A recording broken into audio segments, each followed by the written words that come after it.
Il est impossible d'imaginer une seule seconde que ce petit scout timide et sage est en réalité un redoutable prédateur. Plongez dans l'esprit dérangé d'un tueur en série méconnu et découvrez comment, dès son plus jeune âge, il a cultivé des fantasmes sadiques avant de tuer, pour la première fois, à seulement 19 ans. Aujourd'hui, la triste histoire de John Joubert.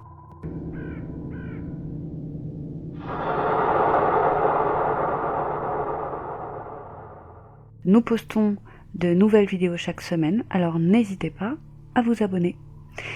Tout commence le 18 septembre 1983. Un certain Danny Joey Hebert, 13 ans, disparaît alors qu'il distribue des journaux à Bellevue dans le Nebraska. Son frère, qui distribuait aussi des journaux, se souvient ne pas l'avoir vu lors de sa tournée. En revanche, il se souvient avoir vu un homme blanc le suivre dans une voiture de couleur foncée les jours qui ont précédé sa disparition. Et après une rapide enquête, il apparaît que le jeune disparu n'avait eu le temps de distribuer que 3 de ses 70 journaux. Sa bicyclette a été retrouvée devant la 4e maison avec le reste des journaux, mais aucune trace de l'enfant et aucune trace de lutte non plus. Et après 3 jours de recherche intensive, le corps du jeune garçon est découvert à environ 6 km du lieu de la disparition. Ses sous-vêtements avaient été arrachés, ses pieds et mains liés, sa bouche entravée, et il a été poignardé à 9 reprises. Le FBI se saisit de l'affaire et tout de suite plusieurs pistes s'offrent aux agents, notamment celle d'un jeune homme qui avait molesté 2 garçons la semaine précédant le meurtre. Et la piste est prometteuse car le suspect, en plus d'avoir fourni un faux alibi, a échoué au détecteur de mensonges. Mais après une enquête un peu plus poussée, il a été écarté de la liste des suspects, son profil ne correspondant pas à celui dressé par le FBI, sans compter qu'il n'y avait pas assez de preuves pour le maintenir en détention. Les enquêteurs font alors le tour des pédophiles du quartier, mais en vain, et l'enquête piétine. Elle piétine jusqu'au 2 décembre de la même année, jusqu'à la disparition d'un autre garçon, le petit Christopher Walden, toujours dans le Nebraska, dans la ville de Papillon, à peine 5 km de l'endroit où le corps du jeune Eberl avait été retrouvé. Et pour les enquêteurs, ça ne fait aucun doute, c'est sûrement l'homme qu'ils recherchent qui a récidivé. Et après une rapide audition des témoins, encore une fois, un homme dans une voiture de couleur foncée a été vu à l'endroit où l'enfant avait été vu pour la dernière fois. Et à peine 2 jours après la disparition, le pauvre garçon est retrouvé à 8 km de là, et il a la gorge tranchée tellement profondément qu'il en est presque décapité. À la différence de l'autre meurtre, la victime n'a pas été attachée et le corps dissimulé. Cette fois, avec précaution. Sans compter que le jeune garçon a été rapidement tué après l'enlèvement. Mais les agents du FBI en sont sûrs, c'est le même homme qui a tué les 2 enfants. Et s'il ne l'arrête pas sans tarder, il y a de fortes chances qu'il récidive. Et c'est une 3e affaire qui va être reliée à celle-ci, celle du petit Ricky. Alors que le profiler en chef Robert Ressler présentait les 2 cas à une classe en formation à l'académie du FBI à Quantico, une officier de Portland, dans le Maine, avait tout de suite fait le lien avec le cas du petit Ricky qui s'était passé dans sa juridiction. Et l'affaire de Ricky remonte au 22 août 1982. Ce jeune garçon de 11 ans, Richard Stetson, surnommé donc Ricky, s'en était allé comme à son habitude faire son jogging à Portland, dans le Maine. Mais voilà, comme le soir il n'était toujours pas rentré, ses parents, inquiets, avaient prévenu la police. Mais malheureusement, dès le lendemain, le corps sans vie de l'enfant avait été retrouvé au bord d'une route par un motard. et l'enfant avait été mordu avec force au mollet. Il y avait une empreinte bien distinctive, sans compter que l'agresseur avait de toute évidence tenté de déshabiller l'enfant, probablement pour le violer, mais sans y parvenir avant de le poignarder, puis de l'étrangler. Au cours de l'enquête, un couple s'était manifesté, ils disaient avoir vu l'enfant et ils se sont souvenus qu'un jeune homme caucasien le suivait à vélo. Les enquêteurs avaient très vite arrêté et placé en détention un certain Joseph Anderson de 24 ans. Il était resté 1 an et demi derrière les barreaux avant d'être relâché face au manque de preuves, sans compter que l'empreinte dentaire retrouvée sur le petit Ricky ne correspondait absolument pas à la sienne. Et l'affaire, faute de pistes sérieuses, était restée en suspens depuis bientôt 2 ans, jusqu'à cette réunion à l'académie de Quantico. Et pour les profilers, ça ne fait aucun doute. L'auteur de ces 3 meurtres est le même. Et ils ont désormais une empreinte dentaire. C'est inespéré pour les enquêteurs, sans compter que ces affaires sont sur le point d'être résolues. Quand le 11 janvier 1984, une enseignante d'école maternelle se manifeste. Elle veut porter plainte. Elle avait vu un jeune homme au volant d'une voiture qui avait l'air de rôder près de l'école. Comme elle trouvait son comportement bizarre, elle avait pris soin de noter sa plaque d'immatriculation, ce qui d'ailleurs avait provoqué la colère du conducteur qui avait arrêté son véhicule et qui l'avait menacé. Mais l'enseignante ne s'était pas laissée faire et avait même réussi à le faire fuir. Elle donne le numéro de plaque et décrit la voiture. Or, la voiture, contrairement au précédent signalement, est cette fois de couleur claire et non foncée. Mais faute de mieux, les enquêteurs suivent la piste et découvrent que c'est une voiture de location et qu'elle a été louée par un certain John Joubert, un technicien radar stationné sur la base Outfit Air Force à Bellevue dans le Nebraska. Il est interrogé et la chambre qu'il occupe est fouillée. Et les enquêteurs vont mettre la main sur une corde et elle est similaire à celle qui a été utilisée pour entraver le jeune Danny Eberle. Des recherches sur la corde sont effectuées et elles indiquent que cette corde très particulière et qu'on ne trouve pas sur le marché a été produite par l'armée américaine en Corée du Sud. Étonnant. Les enquêteurs demandent à Joubert comment il s'est procuré cette corde, ce à quoi il répond que c'est le chef scout du groupe dont il faisait partie, dans lequel il était, qui lui avait donné. Et le profil de ce Joubert va plus qu'intriguer les enquêteurs. En effet, il correspond au profil que les profilers avaient établi du tueur.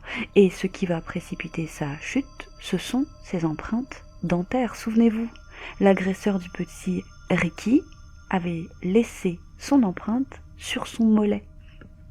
Et après vérification, eh bien c'est bien celle de Joubert.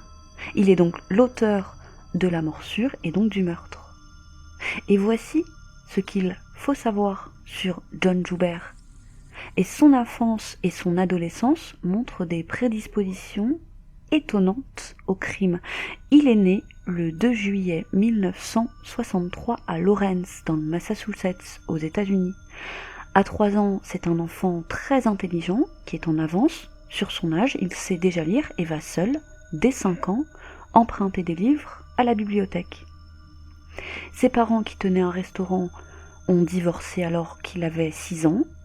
Et il est parti vivre avec sa mère à Lawrence. Et sa mère a toujours empêché le petit John de voir son père. Et pour cette raison, le petit éprouvera une haine féroce à son égard, comme nombre de tueurs en série vis-à-vis de leur mère, d'ailleurs.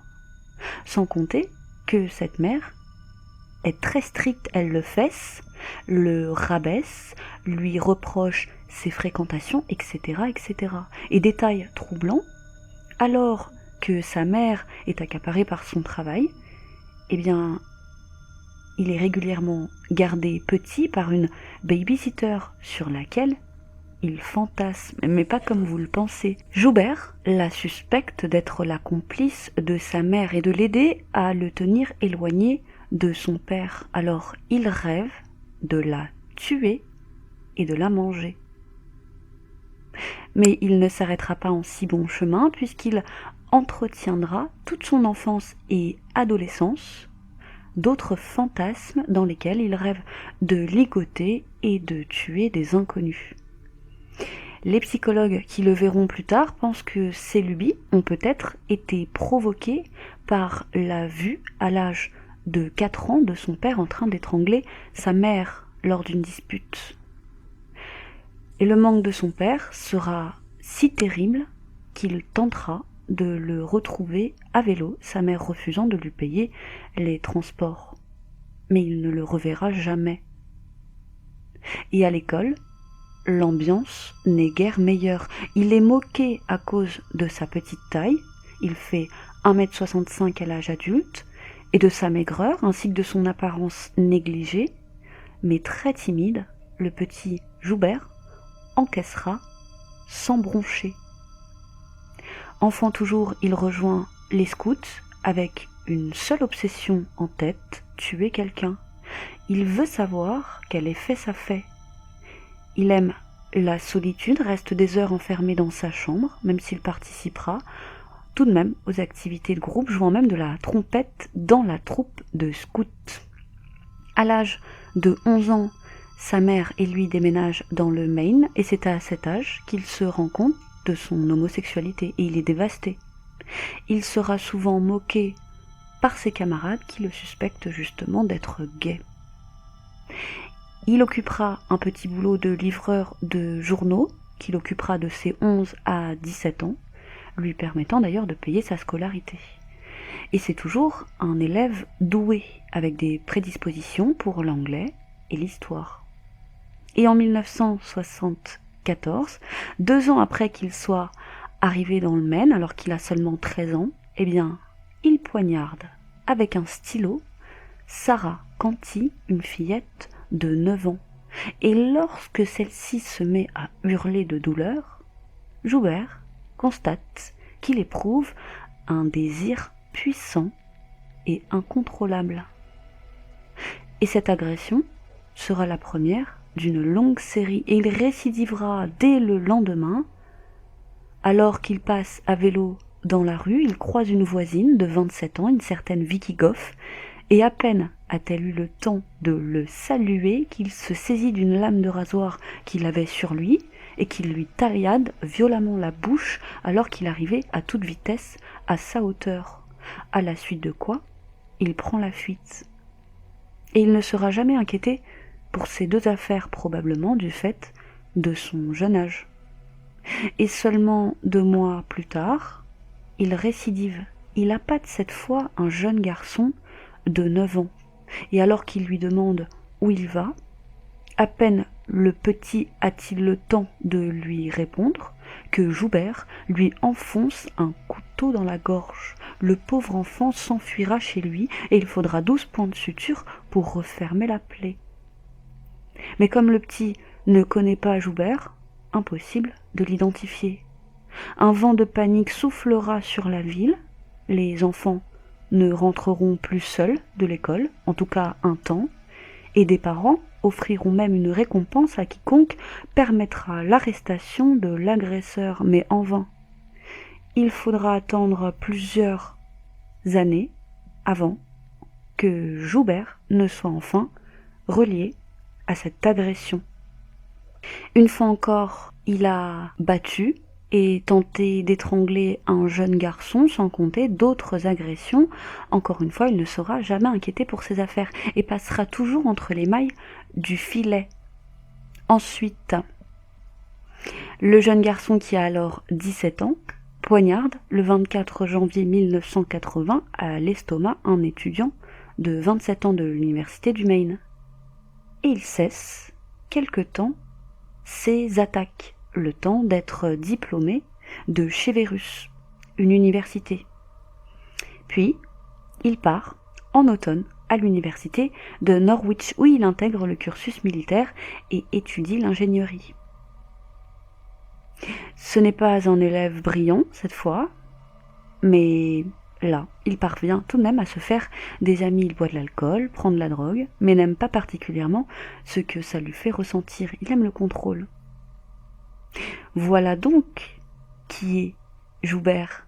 Et avec tous ces éléments entre les mains, les enquêteurs vont même plus loin. Ils pensent que si Joubert a rejoint l'Air Force, ce n'est pas par vocation, mais avant tout pour fuir le Maine, suite au meurtre du petit Ricky, son premier meurtre, souvenez-vous. Alors accablé, le jeune Joubert passe aux aveux. Il est bien responsable de ces 3 meurtres et il raconte. C'est bien lui qui a été aperçu à vélo en train de suivre le petit Ricky dans le Maine. Il tentera d'abuser de lui, mais combatif, le petit a lutté jusqu'au bout et Joubert a finalement dû le tuer sans pouvoir réussir à l'abuser. Quant au livreur de journaux, le petit Danny, Joubert avouera avoir confectionné lui-même un couteau de fortune. Il avait ensuite approché, lui avait couvert la bouche pour empêcher le petit de crier et l'avait ensuite obligé à monter dans sa voiture pour ensuite l'emmener hors de la ville, et la suite, vous la connaissez. Quant au dernier meurtre, celui du petit Chris Walden, eh bien Joubert expliquera qu'il était en voiture lorsqu'il a repéré l'enfant. Il était allé à sa hauteur et il lui avait montré la gaine de son couteau et il lui avait ordonné de monter dans sa voiture. Après avoir conduit jusqu'à un chemin de fer hors de la ville, il avait ordonné à Walden, qui s'était exécuté, de se déshabiller, mais au moment où Joubert a exigé de lui qu'il s'allonge pour faire sa basse besogne, eh bien, le petit Walden avait refusé, et comprenant ce qu'il attendait, il s'était même jeté sur son agresseur, mais après une brève lutte, Joubert l'avait maîtrisé et poignardé dans le dos. Joubert tentera de plaider non coupable, avant de se rendre à l'évidence, et de plaider coupable. Et c'est ainsi qu'il est inculpé le 12 janvier 1984. Il a alors 20 ans. Des psychiatres sont alors mandatés afin d'établir le profil psychologique du meurtrier. Peut-être qu'il y a dans son enfance ou dans ses traits de personnalité un début d'explication à tous ces meurtres. Joubert confesse qu'il est fan de la revue True Detective. Il aime regarder les images d'illustrations de femmes terrifiées. C'est vraiment cette terreur dans le regard qui l'intéresse. Il avouera aussi que pendant qu'il officiait en tant que technicien radar, eh bien, il mettait son réveil à 6h30 chaque matin, qu'il se levait et qu'il décidait s'il partait ou non à la recherche d'une victime. Et la plupart du temps, il se recouchait pour se rendormir. L'un des psychiatres lui diagnostiquera des troubles obsessionnels compulsifs, mais plus grave encore, il présenterait des tendances sadiques ainsi qu'une personnalité schizoïde. Il est considéré comme un tueur sadique de type organisé. Le sexe ne pouvait aller qu'avec de la violence pour lui. L'excitation arrivait en tuant, et c'est pour ça qu'après chaque meurtre, eh bien, il se masturbait. Et enfin, selon les spécialistes, ces fantasmes, enfants et ensuite adultes, lui permettaient d'oublier l'épisode de son père étranglant sa mère. Joubert sera jugé une première fois en 1990 dans la juridiction du Maine, où a été tué Ricky. Il sera condamné à la prison à vie sans possibilité de libération sur parole, la peine de mort n'existant pas dans cet état, puis il sera jugé par un panel de 3 juges pour les 2 autres meurtres du Nebraska, et il sera condamné, cette fois, et sans surprise, à la peine de mort. Et alors qu'il attendait sa sentence dans le couloir de la mort en 1995, Joubert a pris son stylo et a demandé que sa peine soit révisée, indiquant par voie d'avocat que les circonstances aggravantes qui avaient été avancées et qui avaient servi à prononcer la peine de mort étaient, je cite, floues, sans compter que la peine de mort en elle-même est une mort dégradante qui, selon lui, va à l'encontre de la Constitution. Mais sans surprise, sa demande sera rejetée. Et détail sordide, en prison, à l'image d'un Samuel Little, eh bien Joubert est connu pour passer son temps à dessiner sur du papier de soie qu'on lui fournit ses fantasmes de violence avec de jeunes garçons. À l'approche de son exécution, il donne une interview à la télévision, il dit suivre une thérapie, il dit qu'il parvient à présent à se contrôler, qu'il aime écrire, et il veut être un modèle pour les autres détenus. Pour lui, son enfance violente l'a conduit à commettre ses crimes. Il dira « J'avais des fantasmes, des obsessions à répétition. J'en étais rendu à un point où je ne pouvais rien faire d'autre que de les extérioriser en tuant. » Mais ces dires seront remis en doute car durant toute l'interview, pas une seule fois Joubert n'a émis le moindre remords pour ses actes, ni n'a demandé pardon aux parents de ses victimes. Il attend juste que ceux-ci le pardonnent d'eux-mêmes. Il recevra pendant 4 ans la visite d'une certaine Teresa O'Brien de 37 ans, avec qui il entamera une relation. Ils avaient droit à un bisou en début et en fin de visite au parloir et il dira être amoureux. Reste à savoir si c'est vrai. Et enfin, il sera exécuté par électrocution dans la prison de Lincoln au Nebraska le 17 juillet 1996 à l'âge de 33 ans. Et pour la petite histoire, sachez que la sœur de Joubert, Jane, elle, de son côté, est devenue officier de la police dans la ville de Lewiston. Improbable. C'est tout pour aujourd'hui. Merci de nous avoir suivis. Merci pour vos messages de soutien. Quant à moi, je vous dis à très vite pour une autre triste histoire.